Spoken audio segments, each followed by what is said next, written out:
Welcome to the Reaching Up Podcast. I'm Ron Farris. And I'm Daniel Locke. And let's talk today about loneliness.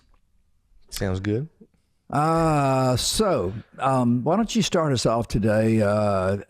What do you think the best way to describe loneliness would be? I'm going to read what I wrote down. Why don't you? Loneliness, I think it's the way we're going to talk about it. It's a little more complex than how I just think about it.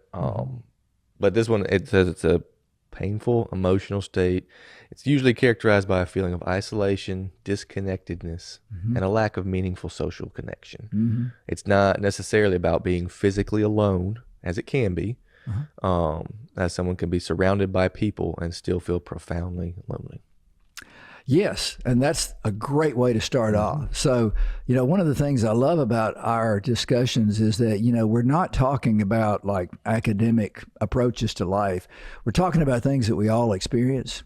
And I'm going to tell you right quick that I experience a lot of loneliness. And so I'm prepared to talk about that. There are times when I have to leave where I am and go back home. And at home, I'm alone. And, and the weekends come and the weekends go and the nights come and the nights go, and I am essentially by myself. There is a lot of occasion in there for loneliness. Now, you mentioned another form of loneliness, which can be you're in a room full of people and you're lonely. What does that look like? It's 100% being just disconnected. So not... And I think and as I was thinking about it, I was like, I feel like this goes back to when we're talking about shame to an extent. It's like not being willing to let people know who you actually are. And so if people don't know who you actually are, do they actually really know you? I'll say actually a couple more times. Actually. Yeah. But no, it's like, I don't know. I think it's more of, I don't know if you could call it an intimacy disorder. Like you're not comfortable with being known. You might have people you consider your friends. I always say there's friends and there's acquaintances, right? Friends actually know me. Acquaintances I can do all the same things with, but they don't actually know me. Right. Loneliness, let's distinguish loneliness from solitude, okay, Yes. first of all.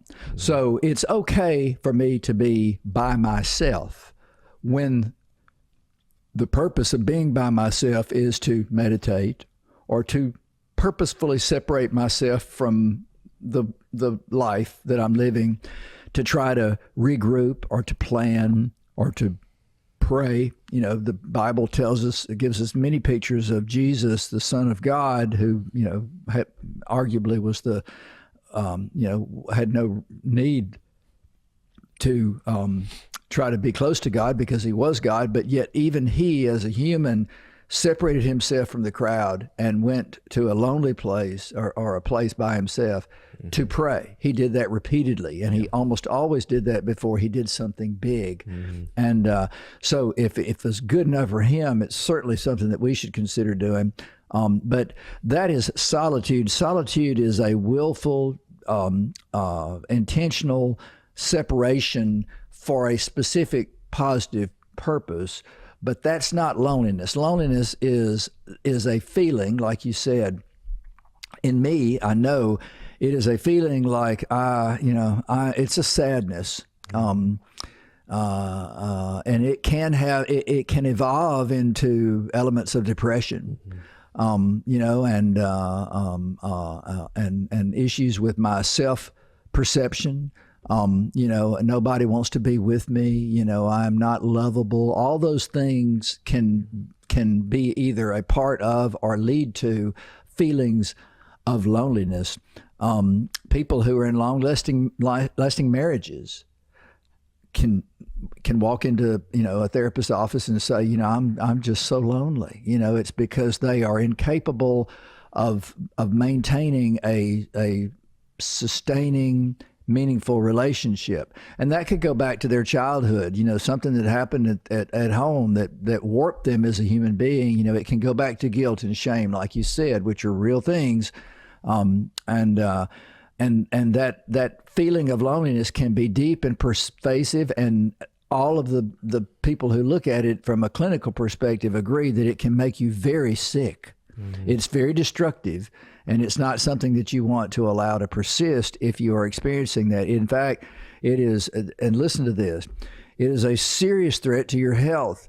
In addition to its association with depressive symptoms and other forms of mental illness, loneliness is a risk factor for heart disease, type 2 diabetes, and arthritis, among other diseases. And people that say that they are lonely are twice as likely to develop Alzheimer's disease in the course of their life.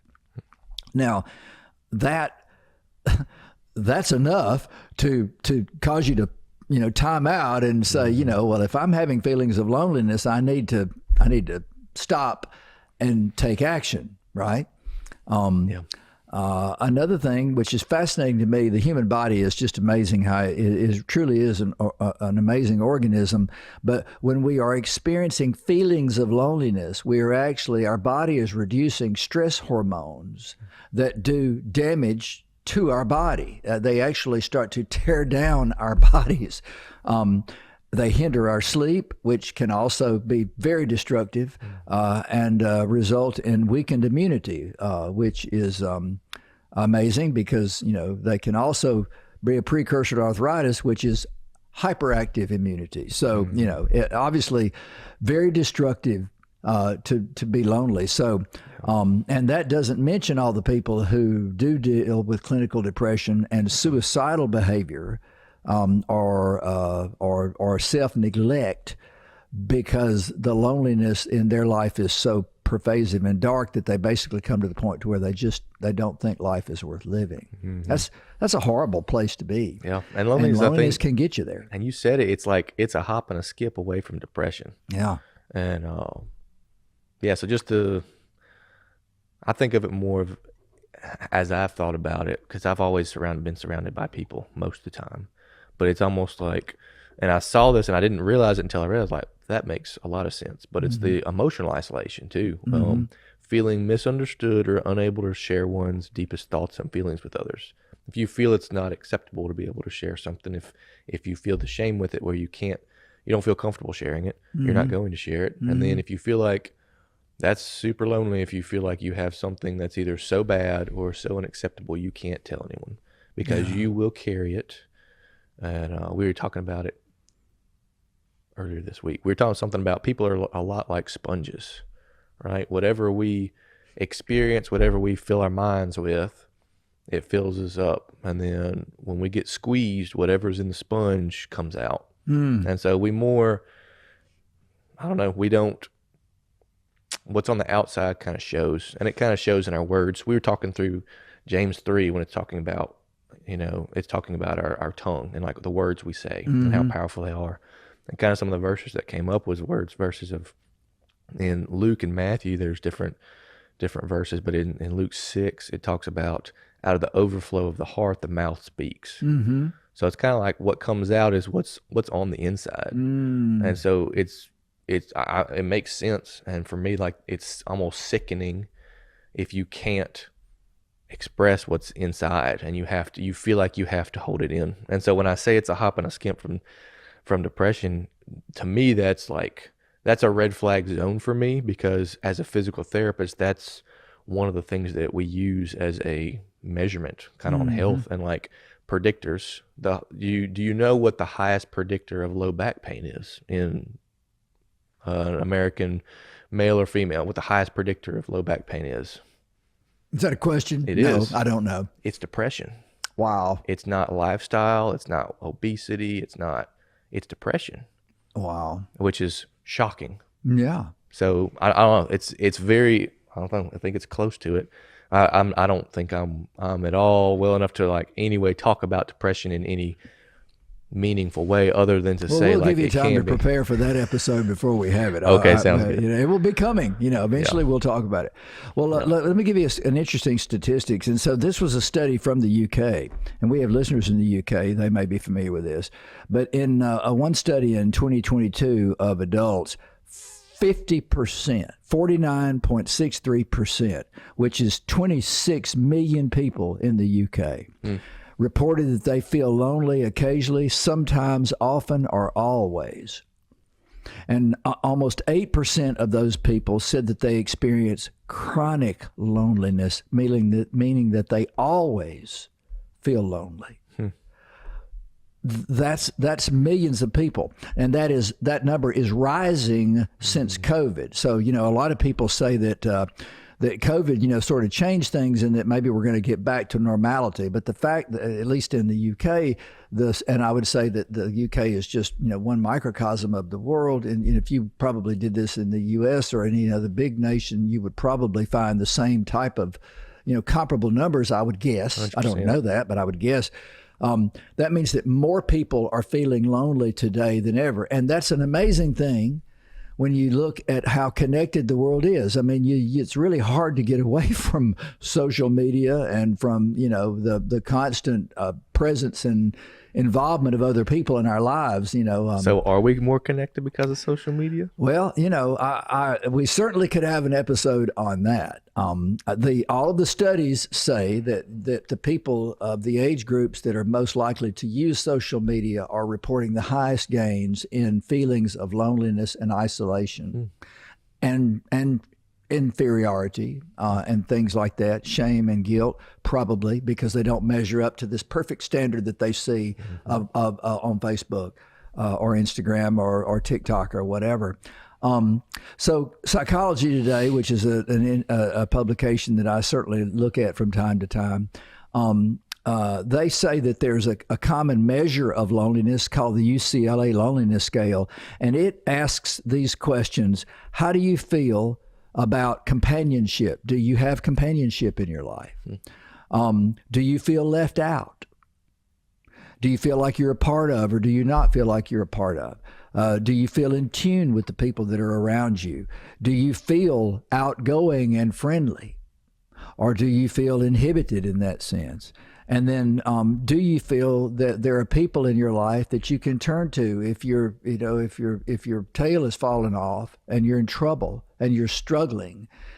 Is there someone you can go to and say, and I would say with men, this is probably another man. It may be their spouse, but a lot of times it may need to be another man because their spouse may not be emotionally equipped to handle whatever it is. It may be something really serious that they need to process before they talk to their spouse about it.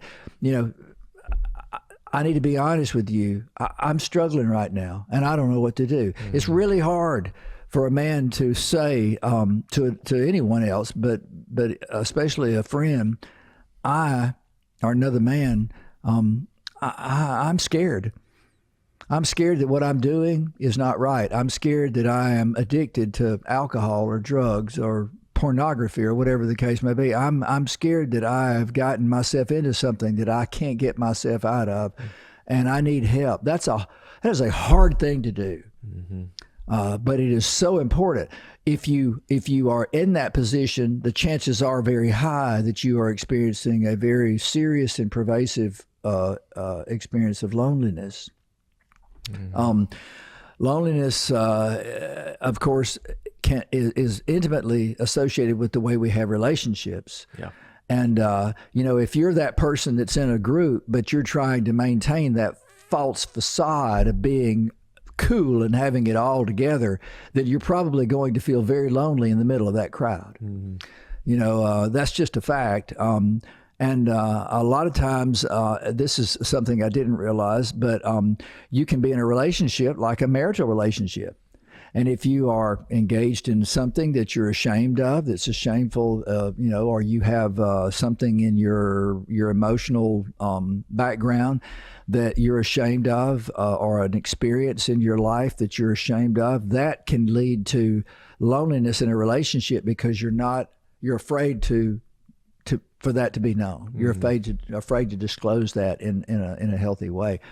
And another one, which I had never thought about, is that a lot of human beings apparently need the attention of an animal in their life.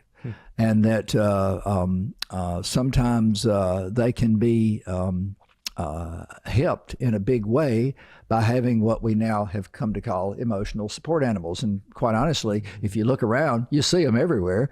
These are animals that people are using in a clinical sense to avoid the feeling of loneliness. And that's not the only reason that people use service animals, and you shouldn't judge people as lonely instantly because you see them with a service animal. But my point is that loneliness is not something that you can ignore.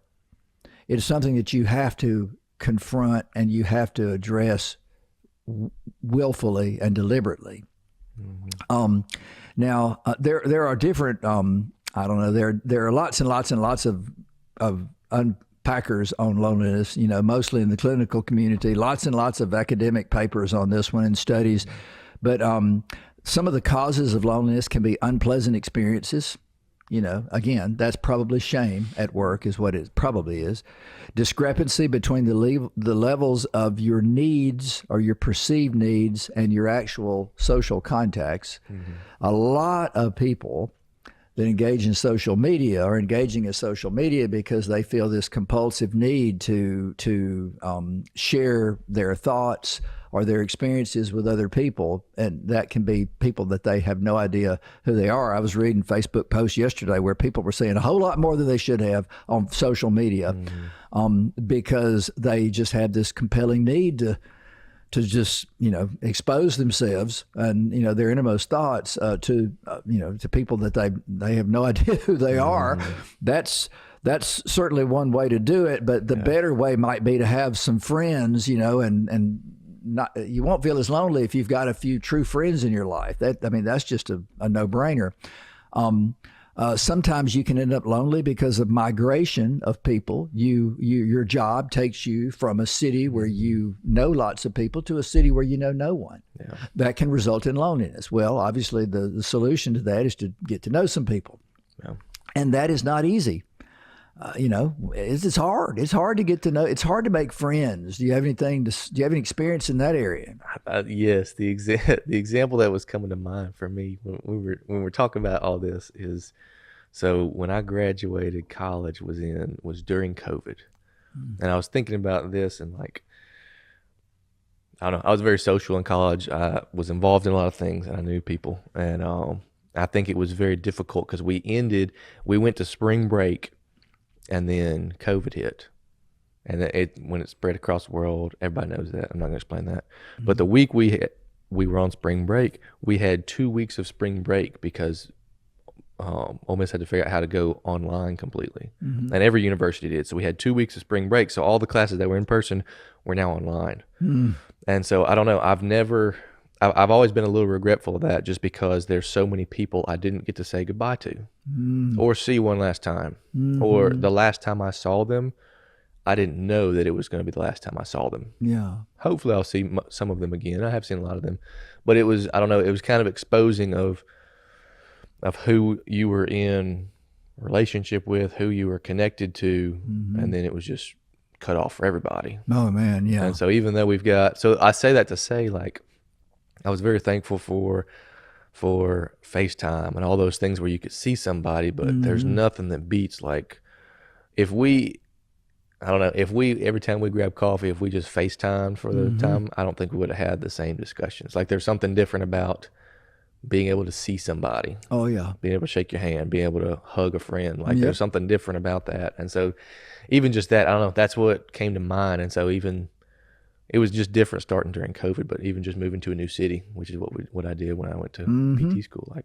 Just meeting new people. It's different, and especially different the further you get out from college. People have lives that stay the same. They're not really looking for that connection. I guess I think they are. They just don't know it.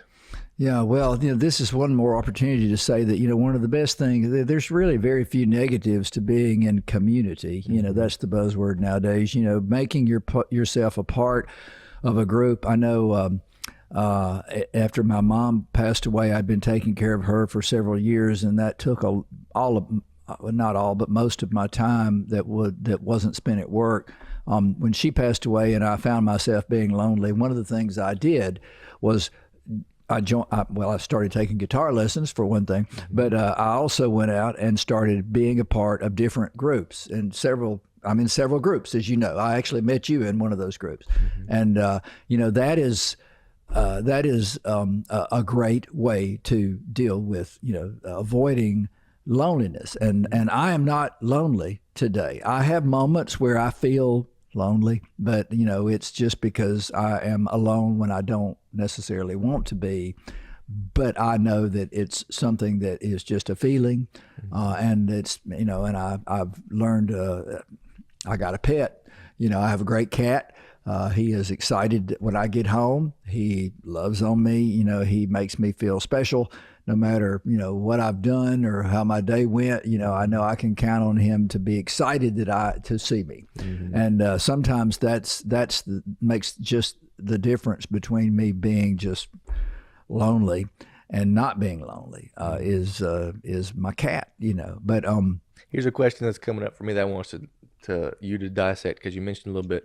What's the difference between what you would consider isolation and solitude, and why one would be considered healthy in a way, and not? Because what I'm thinking of, and here's my thought process is, I feel like solitude is you're okay with being by yourself. Maybe it's not all the time. Maybe you don't want to stay in that state, but if you have an evening by yourself, if you have an instance where, I don't know, you've just got some time to yourself. There's a difference. I think for me, it's am I constantly like, all right, well, I got to watch TV. Well, I got to do this. Well, do I have to do something? And so that's what I'm kind of thinking about in my head. So what would you say is the difference between isolation and solitude? Well, I'll go to solitude first. So I think solitude is when I make a decision that I expect to have a positive result, to isolate, which means to remove myself from the crowd, to remove myself from the den. In my case, it may be to turn off the television and all the noise and just sit in silence. And like I said earlier, that may be for the purposes of personal meditation. It may be relaxation.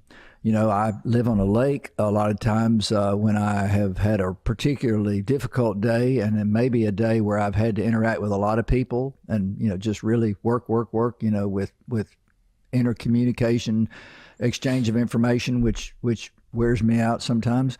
I will go out on the deck on my lake and just sit and just take it all in, listen to the wind blow. In fact, it's interesting, when I get quiet like that, one of my favorite things is, there's a lot of waterfowls, mallards and different types of waterfowl that live on my lake. And when I'm quiet, I love it when they fly over my head and I can hear the flutter of their wings. And they make a lot of noise, actually, particularly flocks of geese that you can, and pelicans too, but I wouldn't know that if there weren't moments where I am sitting there in total and complete silence. And that is restorative to me, sitting there on the water.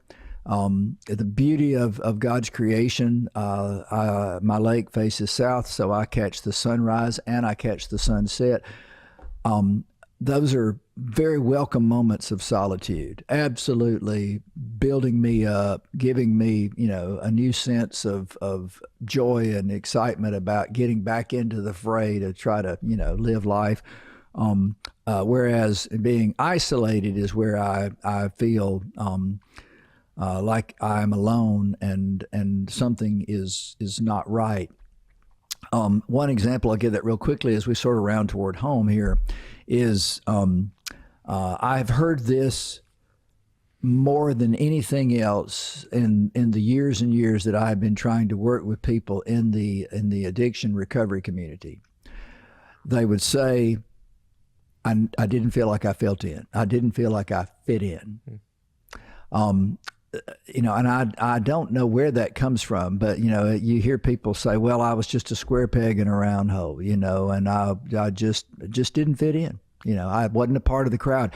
And over again, you hear people say, I took my first drink. I smoked weed for the first time. I took drugs for the first time because I wanted to get over those feelings that I had, and it seemed to help me fit in. And then you will hear those same people. Of course, I'm usually hearing them say this in a recovery program. They will say, it worked until it didn't.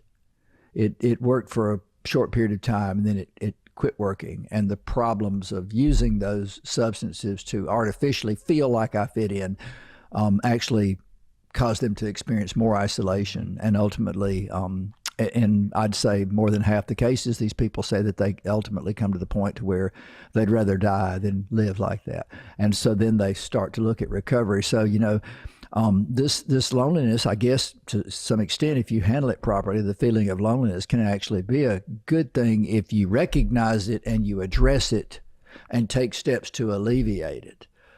It can be a motivator to make that change because something is not right and you don't like the feelings you're having. And I'm going to say this to anybody that's listening. If you don't like the way you feel, you can probably change it, but it's not going to change itself. You've got to take action. And, sometimes you need help with that, either from a trusted friend who you can be totally honest with, or in some cases, clinical help. So we want to encourage anybody that's experiencing feelings of low self-esteem or, feelings that you are worthless or that you are not a part of any group, to seriously consider that as a dangerous situation and look for solutions, and get some help in figuring that out. Yeah. Any closing words for loneliness? I think just kind of what you said at the end, like it doesn't change if you do nothing. I don't know. I think there's this weird idea right now in our culture here in America, like that it's a good thing to isolate yourself and become strong and then come back. And like, I don't know, it's almost as the Rocky movie. Like we think of Rocky and he's like, he goes off by himself. He's got a trainer, but like he's doing all these things by himself to make himself strong. And then he comes out and everybody's like, whoa, okay. And then he does this amazing thing. And I think that's a false perspective, I guess, of that. If we isolate ourselves, then we'll fix ourselves, then we'll become, I don't know, lovable is the word, but we'll become acceptable to people. We'll feel comfortable about ourselves once we fix ourselves. And I just think that's a lie. I don't think that's actually true. I don't think that's actually going to help. I think there's a lot of clinical evidence to that from books that we've read and things that we've read. And I can't wait until we get into topics on addiction very specifically and pornography and things, because I think there's a lot in there that a lot of the things we talk about, a lot of the emotions that we've talked about are leading us kind of towards that, so we have a good understanding. So when we talk about those things, it's going to make a lot of sense. Well, it will, and I agree with you that there are a lot of misconceptions about how life works out there that may be largely attributable to things like movies and stories that people tell. The reality is that I couldn't have made it without the people that God, I think, brought into my life to help me. And all of the work that I have put in with those people's help has made me a better man. And I don't struggle with loneliness today nearly like I did. And when I do experience it, I see it for what it is, and I'm able to take positive corrective action and get past it and live essentially a healthy life. And that's what we'd want for everybody. So anyway, well, thank you for listening to the Reaching Up podcast. We appreciate you. If you're listening on YouTube, be sure and hit that like button. That really helps us a lot. If you would subscribe so that you always get our next episode, and hit that bell button. If you're listening on Spotify, be sure to follow us so that you never miss an episode. Next time, we'll be talking about hypocrisy, so you don't want to miss that. Check us out on Instagram and Facebook. And if you want to reach out and connect to us, that's connect@reachinguppodcast.com. That's it for this episode. See you next time.